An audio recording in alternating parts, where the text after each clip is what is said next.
So, in this video today, I'm going to be going over how to start getting results for your clients with Facebook ads. Now, I've got three main things that I'm going to be going over in this video, which is one, how to start creating ad copy and structuring it, creatives and the best creatives to actually use to start getting results, and also how to start testing your ads, because testing is one of the most important things that you can start doing because you want to find a winning ad to get you the best results possible. So, I've created a document, so let's jump straight into it and I'll go all over it. So we're on the laptop now, so I can actually go through exactly how to start getting results for your clients. And I'm just going to be going over in this video about the ad copy, the creatives, also my experience when I first run ads, and also a little checklist on actually how what you need really from the client itself before you actually just start running the ads. It'll be quite a brief, quick video. It won't be in super detail where I actually go through creating the ads. I will create another video which goes through actually how to set up a campaign. In this video, I wanted to sort of go over the main bits, which is the ad copy in the creative, which most people actually do get stuck on, which is like what best to use in your copy, what best creative work well, because that's the stuff that's going to bring you in the leads, and the leads is what's going to bring you the results for your clients, right? And I mean, there's a lot of videos out there already on how to actually set up your Facebook ads. And again, if you want to go check out those videos, you can. There's multiple out there. That's how I learned how to set up my ads anyway. Just went through a Facebook ad like hour and a half course online, and it's really simple to do with that. But it's actually the copy I found that was hard. I didn't really understand how to do that. I only learned copy and creatives off of mentors and actual courses that I've been in and people that I've spoke to. So I thought I'd share some of that today. Starting off with just my experience when I first started running ads. So if any of you have already started running ads, it probably would apply to you when you first started, or if you're just starting out, you're probably going through this right now. Which is, I looked up a video on how to run ads and just copied. I did not know the importance at all on actually the ad copy and the creatives at all, and they are important. I use detailed targeting, which I highly recommend to stay away from, and I hope for the best. And as you can see there, I put don't do this. So yeah, I mean, if you're catching this before you've actually started running ads, this is good because then you won't do that and you won't make that mistake that I did. But yeah, I mean, it's something that probably everyone's going to go through at one point. You might get shocking results. You might get really, really good results at the start. It's a first thing for ads if you first start running them. And yeah, things can go wrong and you'll learn so much anyway. So actually take it as a positive if you fuck up on your first ads, because you're going to learn a lot on where you went wrong, and then the next one will be better, and again, better and better. But I'm not going to go into much detail of that. So first things first, checklist for the materials needed from your clients for your ads, essentially. Access to a Facebook ad account, obviously, you're going to need that with your business manager. High quality images, videos of work being done, or before and after photos. I always recommend this to anyone starting out because it showcases the before and the after of actually the job being done. And just so you know, I'm going into specific of what I do with tree surgeons, but this does apply for most construction industries and home improvement industries, and sometimes other niches, depending on what one you're in. So I'm sorry if I'm not catering for everyone here, but the same sort of principles do apply. Same, you're going to need to know your target audience from your client, and this would apply for everyone as well. So age, gender, and location. For me, age would be anywhere above 25 plus, realistically a homeowner, maybe 30 plus probably, as I know a lot of people are starting to get houses a lot later on, and maybe they have the extra expenditure to actually spend on their garden. So 30 plus is normally where I go for. A good understanding of the benefits of the client's work as well, has on your target audience, because if you can explain the end result and the benefits of actually having it, they're more likely to actually opt in and be a lead, which is brilliant. So, I mean, moving on from that checklist, well, once you've got all that done, how to create actually your copy for your ads. And this is something that I really struggled on and that I found quite difficult to get my head around when I first started. So there is a structure to it, and you can use this structure yourself. This will work. I mean, don't copy it word for word, because I've only put in a couple things there that actually are in it. that is in my actual ad copy that I use that is doing quite well at the moment. But the structure applies for most industries that you work in or niches that you work in. So the first thing that you want to be able to do is call out specifically to the target audience that your client is looking to get in. So for me, homeowners with a garden, I could either say homeowners with a garden in Essex or homeowners in Essex, because they need to have a home to have a garden so they can get their tree work done. So I have to specifically call them out. And by actually mentioning the area as well, you're also, it gives that personal touch to the people that are actually seeing the ad. They're seeing, I'm in Essex and I'm a homeowner. They're speaking to me. You're speaking directly then to your target audience and no one else. And then you're more likely to get higher quality leads because these fit your category of target audience. Now, after you've done that call out, you want to then come in with your offer. So, for example, I mainly do the offer of a free quotation or a free tree consultation for the actual, with no obligation. So, I do two. No, that's the next bit anyway. So, with the offer, you want to go in straight with, we're offering either 3 quotes or you're offering a 3D design, maybe depending on your niche, but whatever your offer is, whatever you spoke to your client on, whatever they want to do in terms of free quote, free consultation, anything along those lines, come in with that with a little bit of scarcity. So maybe we're offering free quotes to get your garden ready for the summer. That's something that I use, right? And that sort of gives that thing of, okay, to get, they go, oh yeah, I should get my garden ready for the summer. It's coming towards that time. Maybe, yeah, I could get a free quote here. That's the reasoning behind it. So yeah, you come in with your call out, then your offer, and then the next is call to action. So I do 2 call to actions within my ad copy. Reason being because I spoke to multiple different agency owners and they find this really works. And it's the wording that I use in this as well that actually starts to help ease the customer or potential customer into actually filling out the form, because I make it seem like it's an easy thing to do, and it's not me going fill in the form below. It's all they have to do. Yeah, it's quite easy. It's quite laid back. All you have to do is fill in the form below. All right.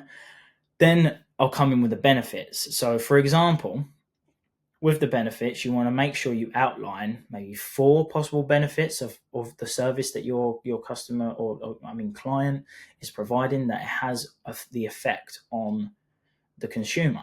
So, for me, want to remove unsightly stumps, improve your garden's appearance, prevent regrowth and pests, enhance your garden's safety.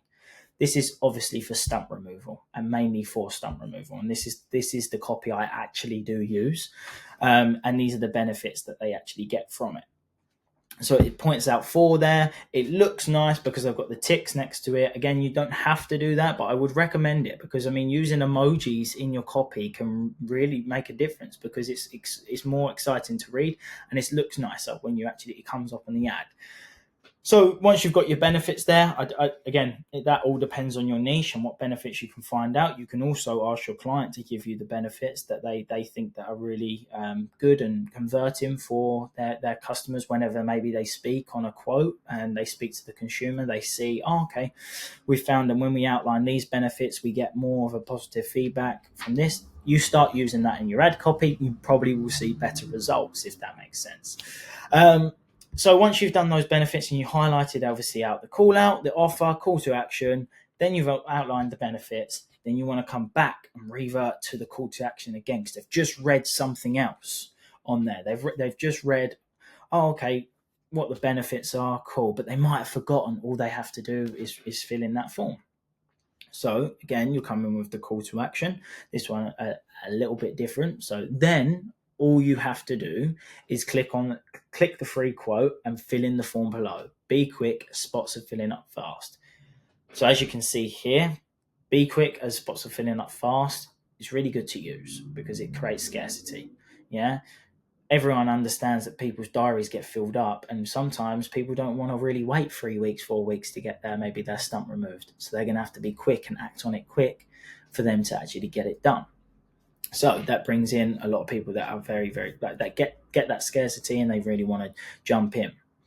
With us saying the whole actual call to action, so we're actually specifically saying what they exactly need to do for them to fill in the form, actually helps a lot as well. So me saying then all you have to do is click the free quote and fill in the form below. So they're actually clicking the free quote where it says it, and then they're actually going to go through and fill in the form. So I'm hoping that all makes sense with the copy of the ads. And I want you to, if you're going to take anything from this, take out the specific highlights at the start. So for example, call out to specific audience. You choose your specific audience and call out to it. The offer, you want to make sure that you've got the offer that you're working with the client on, and that is that you've both agreed on using in the ads. The call to action, make sure you have a call to action. Same with any social media post, you want a call to action. And then benefits, and then the call to action again, and make sure it fits in with the wording. So for example, I didn't touch on this, but when I said want to, and then it lists all those, then all you have to do, it follows on from the benefits. So it's not just me saying fill in the form below, it's sort of going along and also complementing the benefits and the whole copy itself. So yeah, that's that on copy and how to create copy for your ads. By all means, go in and use that, because you will see some results, and you might even see really good results in your niche. Test out different wording and make sure you just use those principles that I said, and also the structure. So moving on to best creatives to use and also to test. So creatives are a massive thing when it comes to, always the most important thing really, to get someone to stop on an ad.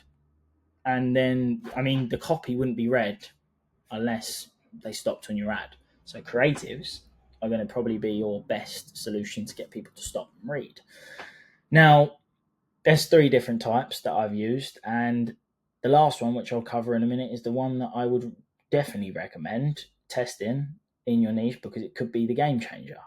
But before and after photos, use a Canva template. There's so many on there. Just type in on the templates, before and afters, click on them, upload your images, plop them in each side, the before, the after, so it clearly shows the before and after of it, and you can use those as the ads. Now, I would definitely get multiple different before and afters, because one image is not going to be good enough. You're going to need a lot. You're going to need to see which before and after pictures work the best.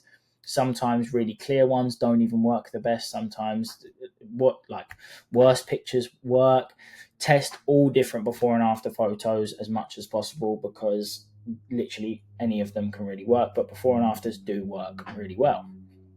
Videos of them doing the work. So again, you can have before and after photos, and then you can have a bit of video of them in action doing the work.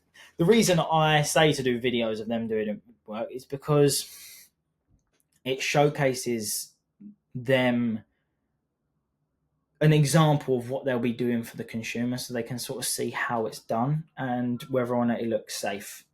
And especially with tree surgery, it's a case of it needs to be safe, because thousands upon thousands of pounds can be damaged if it went wrong. So me showing that them doing it safely and cutting down a whole trees really, really safely, and actually having the right equipment, can actually turn someone to say, right, I actually want them to come and do some work for me because it seems safe.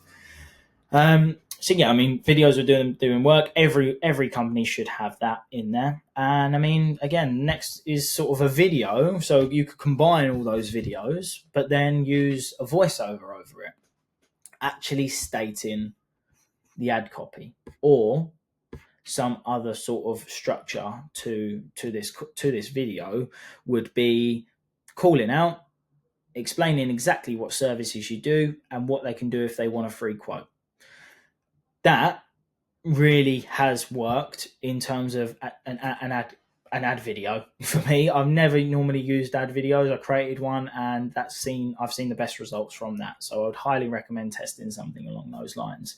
All you need to get is a load of videos. It doesn't even have to be long, 15, 20 seconds video. You can either use your own voice, or you can get the client to do the voiceover. Super simple. I would recommend maybe at first you doing it, because sometimes the client can't really has never been on camera before. If they have been on camera before, I would recommend them you actually getting it. And my camera is not focused right now. Why is that? There we go. Yeah, so I mean, they are the three main things that I would say to use as creatives at the start anyway. So before and after photos, video of them doing the work, and also a video with a voiceover, and that's probably the best one. So yeah, I hope that sort of explains it all. Any other questions on that, or even on the ad copy bit, drop a comment below. I can either create a video for you, or I can just give you a message, maybe either on Instagram or TikTok or something along those lines if you want it in a bit more detail. So finally, moving on to how to actually test those ads. So you have just started ads and you want to sort of find the winning one. This is something that everyone's going to have to go through, whether or not it's a company that's already ran ads or it's a company that has never ran ads before. You're always going to have to test what works. And testing doesn't stop, by the way. Once you find a winning creative or you find a winning copy, you test every single time you can, or you always allocate a bit of your budget to testing, because it's one of those things where you could find the next best ad. Your ad could be performing really, really well. Okay, I won't test. Then your ad fatigues and it drops off. What are you going to do then if you haven't got testing in the background and you haven't found that next winning ad that's already doing well? You've got to always test. And I've been told that multiple times, and I've also been the one on the other end saying, no, I don't need to test. No, I'll just keep that ad up and running. Fatigued, and then I didn't get any results. So yeah, I would highly recommend you doing that. And the way to test is to create one ad set and maximum of 4 ads in it. You can have 3 ads, you can have 2 ads, depending on how much you want to test. Now, there's a couple things that you want to keep in mind. So only test for one thing at a time. Never test 2 things in the same ad set at one time, because you will not be able to track what results are working and what are not. So you can either test your copy, creative, audience, or your forms. Make sure you're testing one at a time, and that will get you the best results possible. Test the creative first. I always recommend testing the creative first, because that's the one thing that's going to get people to stop on the ad. Then if you're finding it that maybe the form, they're not filling in the form correctly, or they get into the form and they're not filling it in, then you might be able to test different ways of doing the form. Or again, it could be the way the copy's right. And after you've found that creative, you can start going into testing the copy, the audience, or the forms, but only test one thing at a time. And also you want to test your creative first, because then you can find out exactly what is working the best. Now, a lot of people get confused with this, because you could start your ads in the morning and you could come to the end of the day and you go, oh, right, my testing's finished. I'm going to see what I've got. It has not finished. The ads have not been running for long enough. You want to at least let your ads just run. Do not even look at them. You can look at them a little bit, but don't get in the habit of looking at them all the time. But at least let your ads run at least for 4 days before even thinking of changing or testing again. To decide a winner, look at what is converting the most amount of leads, or what metrics look the best. Now, I will create another video on actually how to work out and actually see what metrics are working the best, because there is basically you need to just understand the metrics first, and then you'll be able to actually see what is working better. But whether or not you want to look at the metrics or not, the one that is converting the most amount of leads at the best cost per lead is probably your winning ad. Then you can work on that to either lower the cost per lead or just actually bump it up and start scaling the ad. So yeah, I mean, that's a quick rundown of how to run ads. But my main thing that I would suggest, if anyone is starting out, and to sort of wrap this up, is to not constantly check the ads. You don't need to constantly check the ads, because again, you're not really going to see a difference within an hour, within 2 hours, within 3 hours. Check them every now and then. Maybe every 3 days, check the ads, see what's going on. Okay, maybe I need to make some changes here. Okay. And I know I haven't gone through it in massive detail, but I hope you got an understanding of sort of how to start creating ads, like creating copy for your ads, and also what best creatives to start to use, whether or not you're in my niche or whether or not you're in a different niche. This is mainly focused at tree surgeons, but again, like I said at the start, principles apply in every single niche that there is out there. I would use all of these principles if I started in any sort of niche. starting, even if it was dentistry or aesthetics or anything like that, I'd use the same sort of principles that I've got here. So yeah, I hope you enjoyed this video, and I mean, if you can leave a comment if you actually enjoyed it or not, any other videos that you'd like to see, maybe if you'd like me to go into more detail in one of these sections, or you'd like me to also share how to actually set up a full campaign in general, then feel free to drop a comment. Also, like and subscribe if you love the content. Hope you enjoyed this video, and I'll catch you in the next one. Sweet.